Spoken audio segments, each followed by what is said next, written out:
오늘도 레전드 채널을 방문해주셔서 대단히 감사합니다.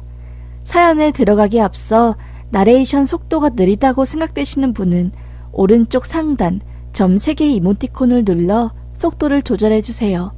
시원통쾌 감동 눈물 레전드 사연 바로 시작하겠습니다. 안녕하세요. 역대급 이야기가 아닐까 싶어서 이렇게 사연을 제보하게 되었습니다. 전 귀여운 여자입니다. 어릴 때부터 너무나 가난해서 일찍 취업하는 게 제 꿈이었어요. 그래서 없는 형편에 정말 열심히 공부해서 치위생학과가 있는 대학에 진학하게 되었습니다. 아버지께서는 오래전 지병으로 돌아가셨고 제가 중학교 3학년 때 엄마께서는 유방암으로 돌아가셨어요. 그때부터 전 친척집은 전전하며 외롭게 살았고요. 아무리 친척이라고 해도 저에게 눈칫밥을 주고 절 불편해하는 게 다 느껴졌어요. 친척들의 마음을 제아가 헤아리지 못하는 건 아니지만 어린 나이에 받아야만 했던 홀대와 차가운 시선에 전 많은 상처를 받았습니다. 그래서 어릴 때부터 꿈은 항상 내 집 마련이었어요. 집 없이 이곳저곳 전전하며 살았기 때문에 전 집 마련에 있어서 거의 한이 맺히다시피 산 사람이었습니다. 그래서 전 20살 때부터 대학 입학하자마자 알바를 했어요. 뷔페 음식 나르기, 설거지, 심지어는 하객 알바, 계단 청소 등등 안 해본 일이 없었지요. 그렇게 시간을 쪼개고 쪼갰어도 한 달에 벌 수 있는 돈은 150만 원 남짓이더라고요. 저 때만 해도 시급이 지금의 절반에 가까웠으니 말이지요. 사실 저 정도도 엄청나게 돈을 많이 버는 거긴 했지만요. 대학생이 벌 수 있는 돈 치고는요. 하여튼 집은 몇 억인데 이런 식으로 돈을 벌어서는 안 되겠다 생각했어요. 노동 말고 다른 걸 통해서 돈을 벌 수 있는 방법은 없을까 하다가 평소에 글쓰기를 좋아했던 전 무협소설을 인터넷에 게재하기 시작했습니다. 소설 사이트에 올린 글이 인기가 많아지면서 돈도 벌 수 있고 그 액수가 많다는 것도 알았기 때문이에요. 처음 6개월은 그냥 나 취미활동하는 식으로 글 써보자 하는 식으로 돈을 바라지 않고 글을 썼어요. 그런데 그게 대박이 난 겁니다. 아마 알만한 분은 아실 거예요. 3시리즈까지 연재를 했는데 각종 포털 사이트에서 작가 스카우트 제의가 오고 돈 배분 방식도 저에게 유리하게끔 조건을 제시하였지요. 그렇게 전 갑작스러운 인기에 힘입어 학교를 1년 후역하고 본격적으로 글쓰기에 돌입했습니다. 딱 1년 동안 그렇게 미친 듯이 글을 쓰고 나니 통장에는 정말 넉넉한, 이 정도면 집 살 수 있겠다 싶은 돈이 들어온 겁니다. 너무 놀라고 감사했어요.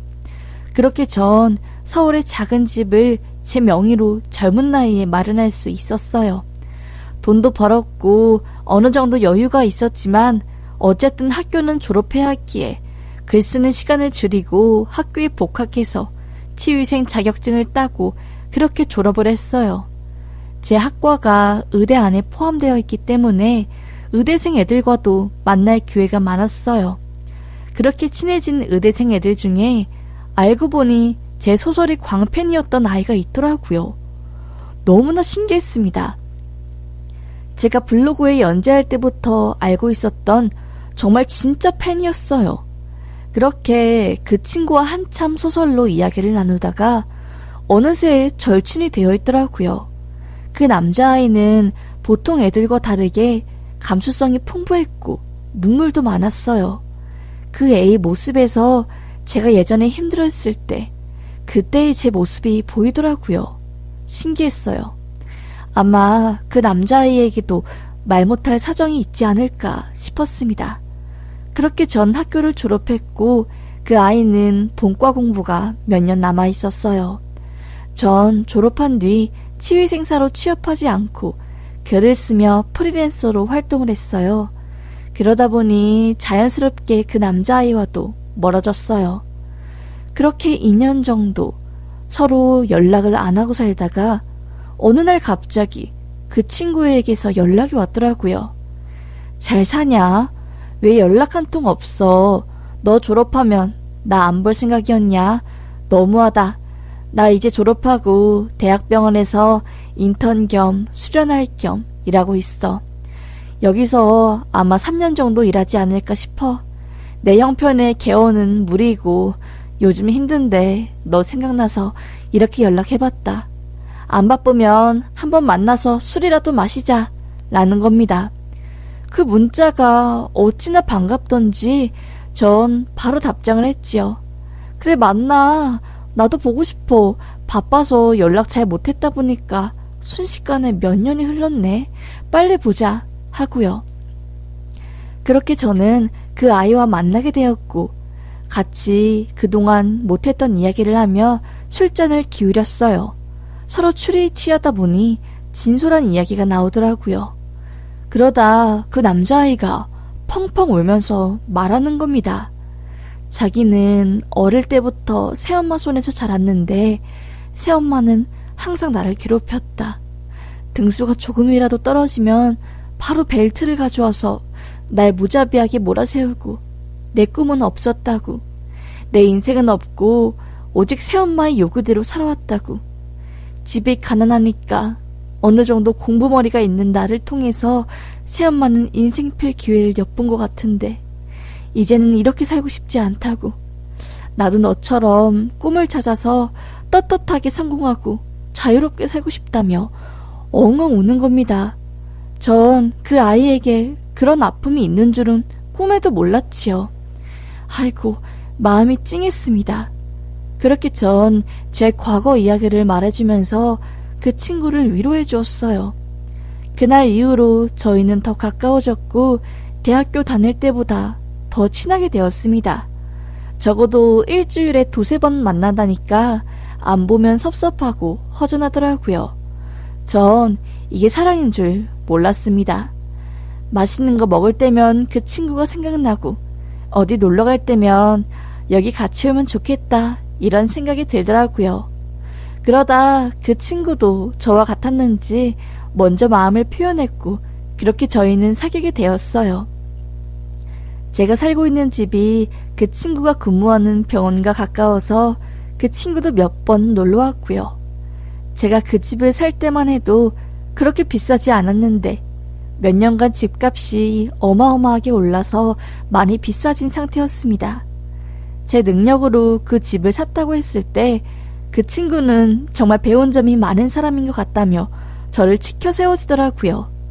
인정 욕구가 강했는데 너무나 좋았지요. 그렇게 저희는 몇 년간의 연애 끝에 결국 결혼을 하게 되었습니다. 전 부모님이 안 계신 상태였고 양가 허락보다는 제가 시댁의 허락을 받는 게 우선이었지요. 그렇게 두근거리는 마음으로 남친이 새어머니와 아버님을 처음 마주친 순간 저는 심장이 터지는 줄 알았습니다. 아버님은 세상 좋으신 미소로 절 반겨주시고 상냥하게 이것저것 물어보셨어요. 그런데 새어머니는 정반대였습니다. 네가 뭔데 우리 치과의사 아들이랑 결혼하냐고. 치위생상 중재에 어딜 넘보냐. 이런 느낌이셨어요. 처음부터 절 만날 때 그래 너가 치위생사라고? 시대가 많이 좋아졌다. 치위생사가 치과의사를 다 만나고 그치? 옛말에 그런 말이 있단다. 의사랑 결혼하고 싶은 여자는 최소한 집 한 채, 차키 몇 개는 가져와야 한다고. 넌 뭐가 준비되어 있니? 호호호 하면서 반 농담식으로 말하는데 누가 봐도 저를 무안주고 무시하려는 말이었어요. 저는 순간적으로 얼굴이 빨개졌고 아무 말도 하지 못했습니다. 그때 남자친구가 말했죠. 엄마, 이 친구 절대 무시하면 안 돼요. 요즘은 공부만큼 창작 능력도 대단하게 여기는 시대예요. 이 사람 소설 써서 억대 연봉도 찍었고 제 연봉으로는 꿈도 못 꿀 집도 혼자서 마련했어요. 그 정도로 자립심 뛰어나고 치과의사인 저랑은 비교도 안 될 만큼 훌륭한 친구입니다. 엄마 그런 말씀은 제발 이제 그만하세요. 라면서 정색을 하고 말하더라고요. 새엄마도 조금 무안했던지 그 이후로 말을 아꼈고요. 솔직히 전 속상했지만 그래 그 시대에 의사라는 직업이 최고고 간호사나 조무사, 위생사 같은 직군의 사람은 인간 취급도 안 했으니 내가 이해하자 라고 넘겼습니다. 그렇게 전 어머님 대신 아버님이 지지를 열렬히 받으며 결혼 준비를 했어요. 남친은 결혼 전 미리 저희 집으로 들어와 짐을 풀고 같이 살게 되었어요. 주머니 사정이 넉넉지 않는 남편을 고려해 신혼집은 제가 살고 있는 집에서 시작하기로 했고요. 그렇게 저는 남친과 함께 틈틈이 스드메를 알아보고 너무나 마음에 드는 드레스를 고르게 되었어요. 결혼식이 일주일 전으로 다가왔을 때쯤 저와 남친 그리고 어머님 셋이서 잠깐 밥을 먹고 있었습니다. 그런데 드레스샵에서 연락이 온 거예요. 픽해놓은 드레스가 손상이 되어서 사용하지 못하게 되었다고, 대단히 죄송하다고, 혹시 빠른 시간 내에 매장 오셔서 다른 드레스로 픽해 주실 수 있냐 하며 갑작스러운 말을 꺼내는 겁니다. 저는 화들짝 놀라서 네? 하면서 몇 번이나 다시 물은 후 전화를 끊었지요. 결국 저 남편 그리고 시모는 밥을 먹다 말고 급하게 샵으로 갔습니다. 저번 주에 그 드레스를 빌려간 신부께서 크게 넘어져서 드레스가 손상되었다고, 그래서 이런 일이 발생했다고 설명을 하더라고요. 어쩔 수 없지 하고 다시 드레스를 입으며 골라봤어요. 그렇게 한 드레스가 제 눈에 팍 꽂혔습니다. 몸매가 다 보이는 드레스였는데 드레스 결과 장식이 너무 이뻐서 마음에 들었어요. 신랑도 좋다고 했고요. 그런데 어머님은 어딘가 언짢아 보이는 표정이셨습니다.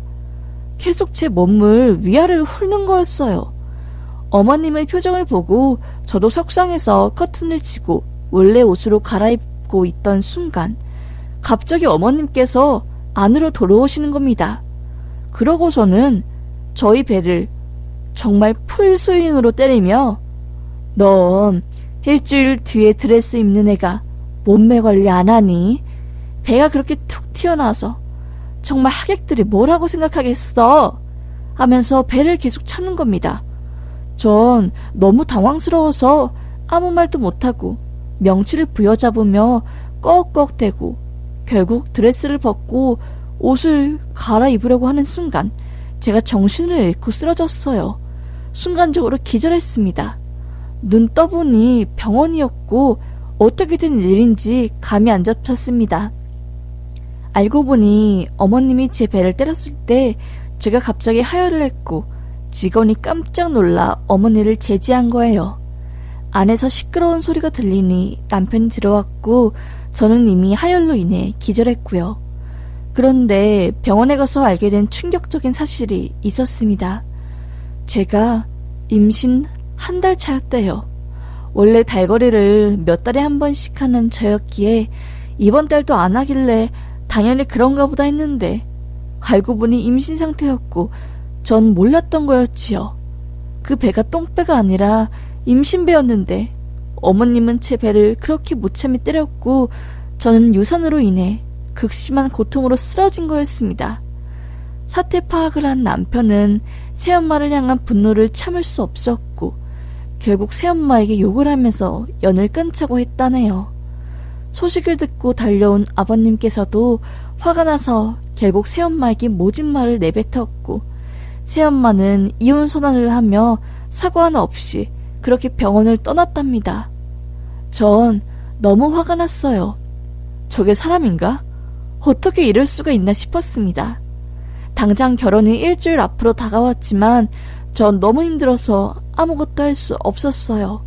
남편은 미안해서 매일 제 곁을 눈물로 치세웠습니다. 자기 새엄마 때문에 내가 이렇게 사랑하는 사람한테까지 상처를 주는 게 도저히 참을 수가 없다고, 그냥 죽고 싶은 심정이라며 고통스러워하는 모습을 보니 저도 더 이상 힘들어하면 안 되겠다는 생각이 들더라고요. 그렇게 겨우 전 마음을 추스리고 다시 정신을 차린 뒤 결혼식을 무사히 끝냈습니다. 새 시모는 식장에 나타나지 않았고요. 결국 아버님은 새 시모를 용서하지 않은 채 별거를 하며 이혼을 준비 중이라고 하시더라고요. 남편도 화가 나서 새엄마에게 온갖 욕을 하며 영원히 연을 끊을 거라는 말과 함께 원래 한 달에 조금씩 보내드리던 용돈도 지원을 끊었답니다. 사실 처음엔 정말 화가 났지만 저보다 더 화를 내면서 저를 위해 주시는 아버님과 남편의 행동 덕분에 지금은 어느 정도 화가 풀린 상태네요. 이렇게 어처구니 없게 유산을 하다니. 지금 생각해도 화가 치밀어 오르지만 그냥 똥 밟았다고 생각하렵니다. 세상엔 너무나 막대먹고 무례한 사람들이 많은 것 같아요.